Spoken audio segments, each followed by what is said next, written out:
Le Zoom Info sur Europe 1 hier matin à Strasbourg. Les noms d'oiseaux ont volé entre Ursula von der Leyen, la présidente de la Commission européenne, et le Premier ministre polonais Mateusz Morawiecki. La cause de cette grave dispute, c'est la décision, il y a 2 semaines, du tribunal constitutionnel polonais contestant la primauté du droit européen sur le droit national. Sujet complexe, sujet profond, mais avant de nous y plonger, je voudrais juste vous faire écouter les paroles des 2 protagonistes. Vous allez voir, vous allez sentir l'attention dans leurs mots. C'est la première fois qu'un tribunal d'un État membre estime que les traités de l'Union européenne sont incompatibles avec la Constitution nationale. Nous ne pouvons pas et nous ne laisserons pas nos valeurs communes être mises en danger. Je rejette ce langage de menace et de coercition. Je refuse que des politiciens fassent du chantage et menacent la Pologne. Voilà, ça vous donne une idée quand même de la tension actuelle depuis 5 ans. En effet, il faut le savoir, il faut le rappeler, la Commission européenne reproche à la Pologne ses réformes contre l'indépendance de la justice. Bruxelles y voit des atteintes graves à l'état de droit. À quoi la Pologne rétorque: je suis souveraine, je fais ce que je veux chez moi.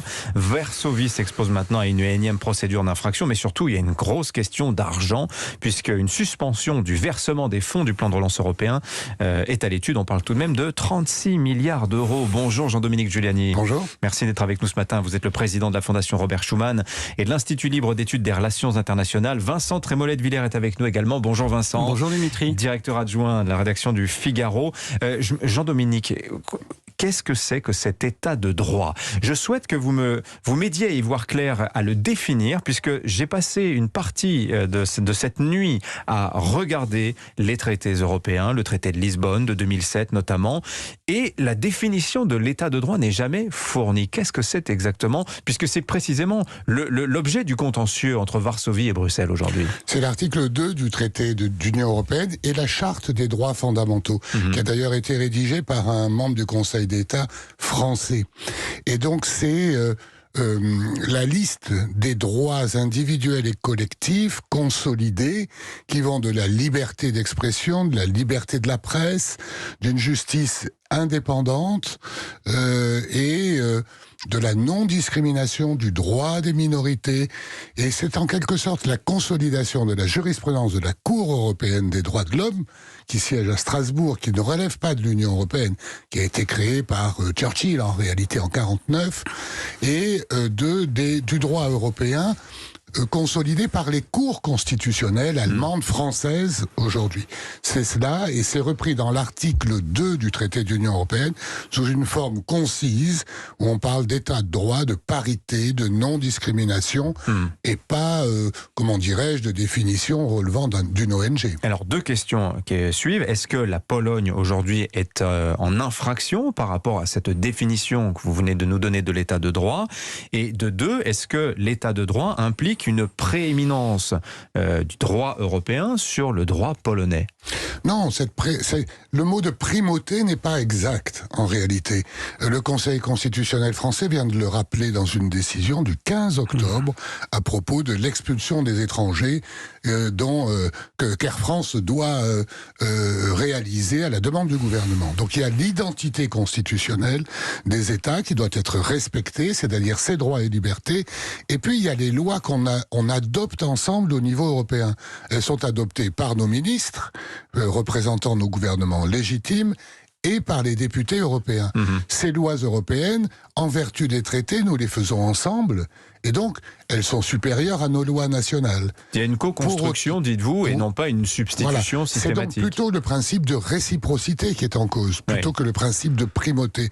Si quelqu'un n'applique pas la loi commune, on ne peut pas jouer le jeu en Europe et avoir des politiques. Voilà.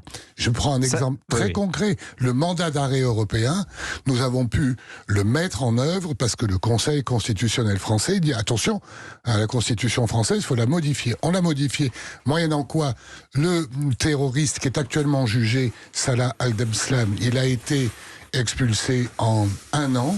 Alors que l'auteur des attentats... De la Belgique vers la France, hein. Oui, de la Belgique. Alors que l'auteur des attentats du métro Saint-Michel, on a mis 10 ans à arriver à avoir son expulsion.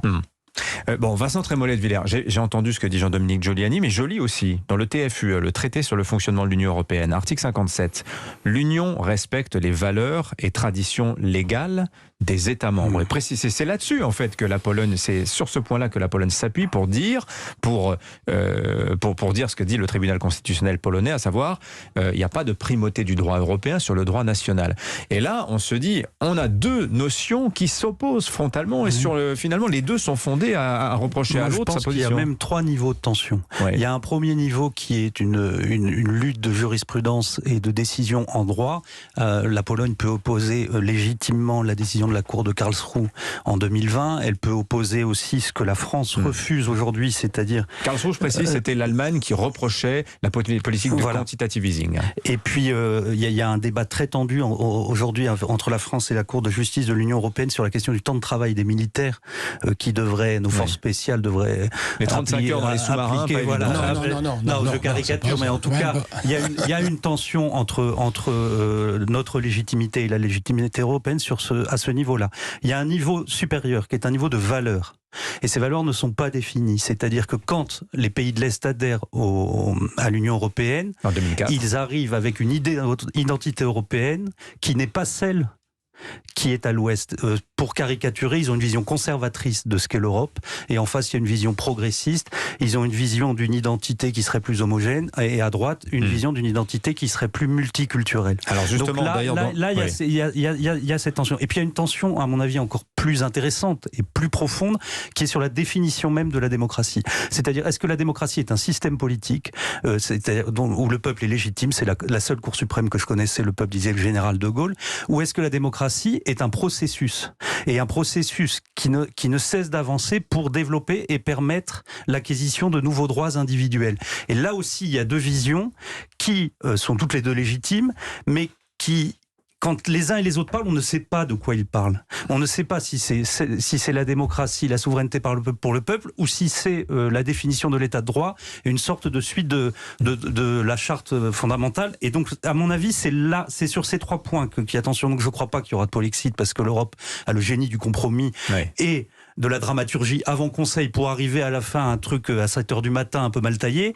Mais il me semble que cette tension ne va pas disparaître et que, pour le coup, la poutre travaille encore, pour reprendre une expression politique, sur ces 3 niveaux-là. Jean-Dominique Giuliani. Oui, je veux bien suivre Vincent sur ce terrain-là et aller même un peu plus loin.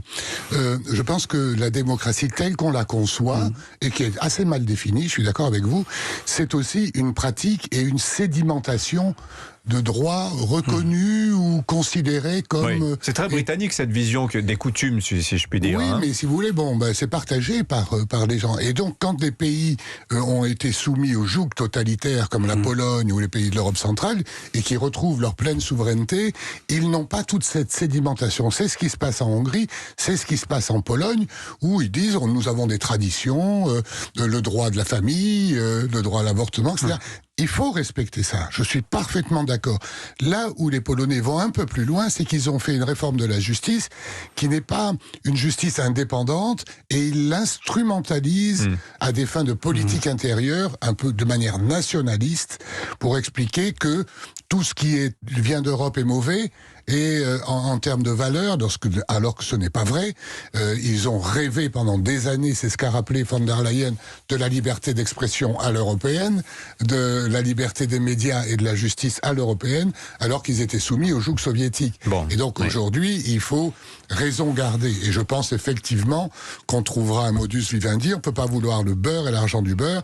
9 milliards d'euros de transferts chaque année en faveur de la Pologne. Il faut aussi que les citoyens contribuables de nos pays acceptent de financer un pays qui partage au moins sur cette Vincent, vous voulez répondre? On marque une très courte pause. Je vous donne la parole dès qu'on revient, promis. Je donne juste cette phrase du chef de la diplomatie du Luxembourg hier qui disait « Aucun État membre n'est indispensable ». Sous-entendu, si vous n'êtes pas content, vous partez. Article 50 du traité de Lisbonne, qui c'est l'article enclenché pour le Brexit.